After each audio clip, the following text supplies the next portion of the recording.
اعوذ باللہ من الشیطان الرجیم بسم اللہ الرحمن الرحیم نہج البلاغہ وصیت نامہ و مکتوب نمبر 31۔ جنگ صفین سے پلٹتے ہوئے جب مقام حاضرین میں منزل کی تو امام حسن علیہ السلام کے لیے یہ وصیت نامہ تحریر فرماتے ہیں کہ یہ وصیت ہے اس باپ کی کہ جو فنا ہونے والا اور زمانے کی چیرہ دستیوں کا اقرار کرنے والا ہے، جس کی عمر پیٹ پھرائے ہوئے ہے اور جو زمانے کی سختیوں سے لاچار ہے اور دنیا کی برائیوں کو محسوس کر چکا ہے اور مرنے والوں کے گھروں میں مقیم اور کل کو یہاں سے رخت سفر باندھ لینے والا ہے۔ اس بیٹے کے نام جو نہ ملنے والی بات کا آرزو مند، جادہ عدم کا راہ سپار، بیماریوں کا ہدف، زمانے کے ہاتھ گروی، مصیبتوں کا نشانہ، دنیا کا پابند اور اس کی فریب کاریوں کا تاجر، موت کا قرض دار، اجل کا قیدی، غموں کا حلیف، حزن و ملال کا ساتھی، آفتوں میں مبتلا، نفس سے عاجز اور مرنے والوں کا جانشین ہے۔ بعدہ تمہیں معلوم ہونا چاہیے کہ میں نے دنیا کی روگردانی، زمانے کی منظوری اور آخرت کی پیش قدمی سے جو حقیقت پہچانی ہے وہ اس امر کے لیے کافی ہے کہ مجھے دوسرے تذکروں اور اپنی فکر کے علاوہ دوسری کوئی فکر نہ ہو، مگر اسی وقت جب کہ دوسروں کی فکر اور اندیشے کو چھوڑ کر میں اپنی ہی دھن میں کھویا ہوا تھا اور میری عقل و بصیرت نے مجھے خواہشوں سے منحرف اور روگردان کر دیا اور میرا معاملہ کھل کر میرے سامنے آ گیا اور مجھے واقعی حقیقت اور بے لاگ صداقت تک پہنچا دیا۔ میں نے دیکھا کہ تم میرا ہی ایک ٹکڑا ہو، بلکہ جو میں ہوں وہی تم ہو، یہاں تک کہ اگر تم پر کوئی آفت آئے تو گویا مجھ پر آئی ہے اور تمہیں موت آئے تو گویا مجھے آئی ہے۔ اس سے مجھے تمہارا اتنا ہی خیال ہوا جتنا اپنا ہو سکتا ہے، لہٰذا میں نے یہ وصیت نامہ تمہاری رہنمائی میں اسے معین سمجھتے ہوئے تحریر کیا ہے، خواہ اس کے بعد میں زندہ رہوں یا دنیا سے اٹھ جاؤں۔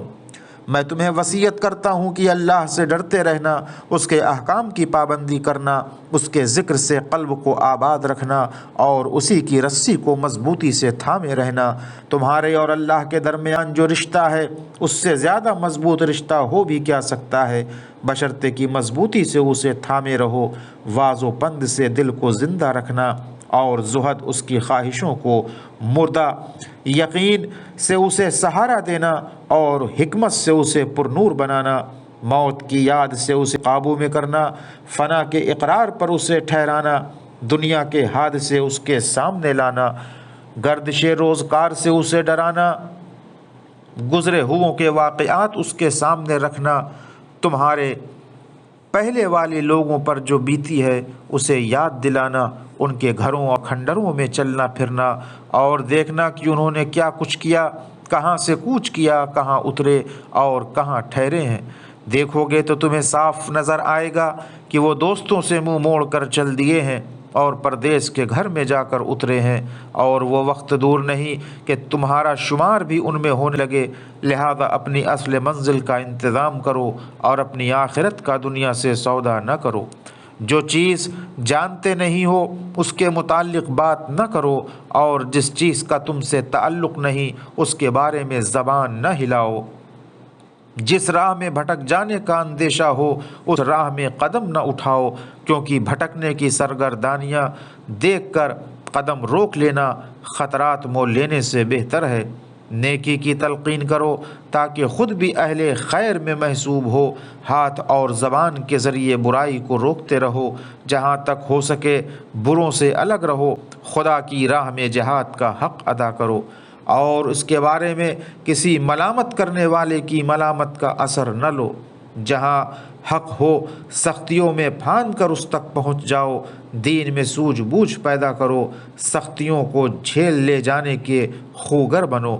حق کی راہ میں صبر و شکیبائی بہترین سیرت ہے، ہر معاملے میں اپنے کو اللہ کے حوالے کر دو، کیونکہ ایسا کرنے سے تم اپنے کو ایک مضبوط پناہ گاہ اور قوی محافظ کے سپرد کر دو گے۔ صرف اپنے پروردگار سے سوال کرو، کیونکہ دنیا اور نہ دینا بس اسی کے اختیار میں ہے۔ زیادہ سے زیادہ اپنے اللہ سے بھلائی کے طالب ہو، میری وصیت کو سمجھو اور اس سے روگردانی نہ کرو۔ اچھی بات وہی ہے کہ جو فائدہ دے، اور اس علم میں کوئی بھلائی نہیں جو فائدہ رساں نہ ہو، اور جس علم کا سیکھنا سزاوار نہ ہو اس سے کوئی فائدہ بھی نہیں اٹھایا جا سکتا۔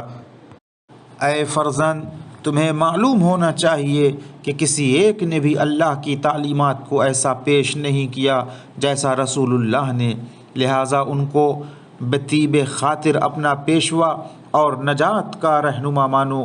میں نے تمہیں نصیحت کرنے میں کوئی کمی نہیں کی، اور تم کوشش کے باوجود اپنے سود و بہبود پر اس حد تک نظر نہیں کر سکتے جس تک میں تمہارے لیے سوچ سکتا ہوں۔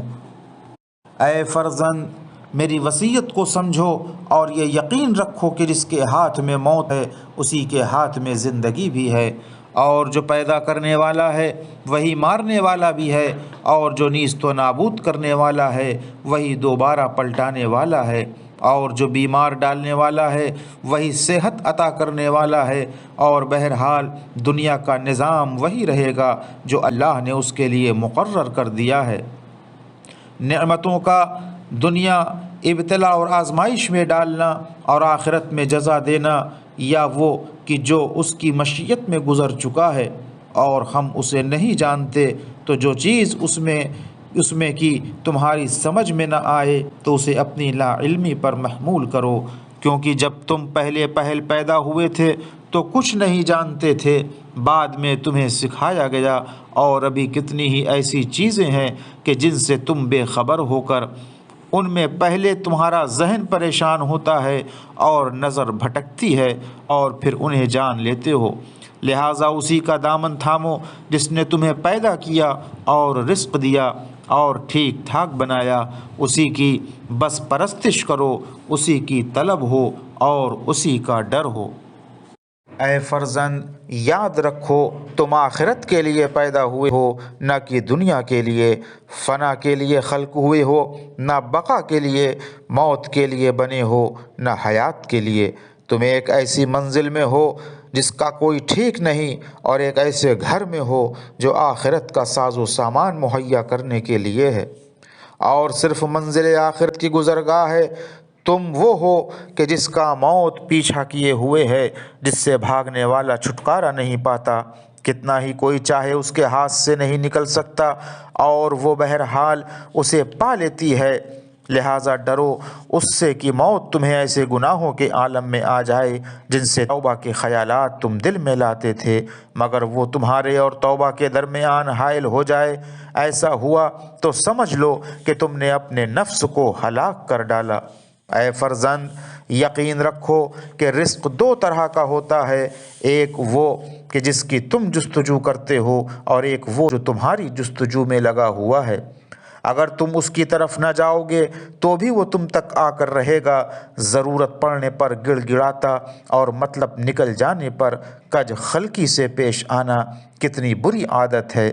دنیا سے بس اتنا ہی اپنا سمجھو جس سے اپنی عقبہ کی منزل سنوار سکو۔ اگر تم ہر اس چیز پر جو تمہارے ہاتھ سے جاتی رہے واہ ویلا مچاتے ہو تو پھر ہر اس چیز پر رنج و افسوس کرو کہ جو تمہیں نہیں ملی۔ موجودہ حالات سے بعد کے آنے والے حالات کا قیاس کرو، ان لوگوں کی طرح نہ ہو جاؤ کہ جن پر نصیحت اس وقت تک کارگر نہیں ہوتی جب تک انہیں پوری طرح تکلیف نہ پہنچائی جائے، کیونکہ عقل مند باتوں سے مان جاتے ہیں اور حیوان لاتوں کے بغیر نہیں مانا کرتے۔ ٹوٹ پڑنے والے غم و اندوہ کو صبر کی پختگی اور حسن یقین سے دور کرو۔ جو درمیانی راستہ چھوڑ دیتا ہے وہ بے راہ ہو جاتا ہے۔ دوست بمنزلہ عزیز کے ہوتا ہے۔ سچا دوست وہ ہے جو پیٹھ پیچھے بھی دوستی کو نبھائے۔ ہوا و ہوس سے زحمت میں پڑنا لازمی ہے۔ بہت سے قریبی بیگانوں سے بھی زیادہ بے تعلق ہوتے ہیں، اور بہت سے بیگانے قریبوں سے بھی زیادہ نزدیک ہوتے ہیں۔ پردیسی وہ ہے جس کا کوئی دوست نہ ہو۔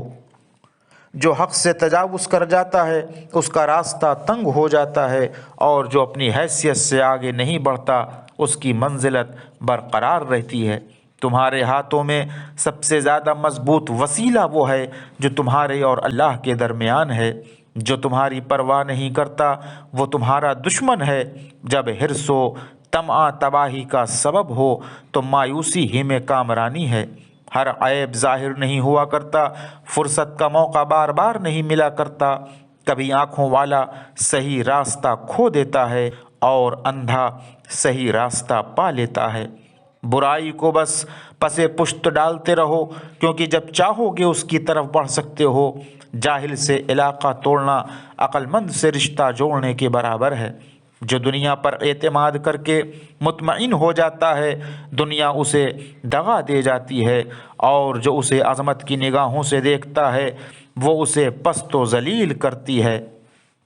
ہر تیر انداز کا نشانہ ٹھیک نہیں بیٹھا کرتا، جب حکومت بدلتی ہے تو زمانہ بدل جاتا ہے۔ راستے سے پہلے شریک سفر اور گھر سے پہلے ہمسایہ کے متعلق پوچھ گاچھ کر لو۔ خبردار اپنی گفتگو میں ہنسانے والی باتیں نہ لاؤ، اگرچہ وہ نقل قول کی حیثیت سے ہوں۔ عورتوں سے ہرگز مشورہ نہ لو، کیونکہ ان کی رائے کمزور اور ارادہ سست ہوتا ہے۔ انہیں پردے میں بٹھا کر ان کی آنکھوں کو تاک جھانک سے روکو، کیونکہ پردے کی سختی ان کی عزت و آبرو کو برقرار رکھنے والی ہے۔ ان کا گھروں سے نکلنا اس سے زیادہ خطرناک نہیں ہوتا جتنا کسی ناقابل اعتماد کو گھر میں آنے دینا، اور اگر بن پڑے تو ایسا کرو کہ تمہارے علاوہ کسی اور کو وہ پہچانتی ہی نہ ہو۔ عورت کو اس کے ذاتی امور کے علاوہ دوسرے اختیارات نہ سونپو، کیونکہ عورت ایک پھول ہے، وہ کار فرما اور حکمران نہیں۔ اس کا پاس و لحاظ اس کی ذات سے آگے نہ بڑھاؤ، اور یہ حوصلہ پیدا نہ ہونے دو کہ وہ دوسروں کی سفارش کرنے لگے۔ بے محل شبہ و بدگمانی کا اظہار نہ کرو کہ اس سے نیک چلن اور پاک باز عورتیں بھی بے راہی اور بدکرداری کی راہ دیکھ لیتی ہیں۔ اپنے خدمت گزاروں میں ہر شخص کے لیے ایک کام معین کر دو جس کی جواب دہی اس سے کر سکو۔ اس طریقہ کار سے وہ تمہارے کاموں کو ایک دوسرے پر نہیں ٹالیں گے۔ اپنے قوم قبیلے کا احترام کرو، کیونکہ وہ تمہارے ایسے پالو پر ہیں کہ جن سے تم پرواز کرتے ہو، اور ایسی بنیادیں ہیں جن کا تم سہارا لیتے ہو، اور تمہارے وہ دوست اور دست و بازو ہیں جن سے حملہ کرتے ہو۔ میں تمہارے دین اور تمہاری دنیا کو اللہ کے حوالے کرتا ہوں، اور اس سے حال اور مستقبل اور دنیا و آخرت میں تمہارے لیے بھلائی کے فیصلے کا خواستگار ہوں۔ وآخر دعوانا ان الحمد للہ رب العالمین۔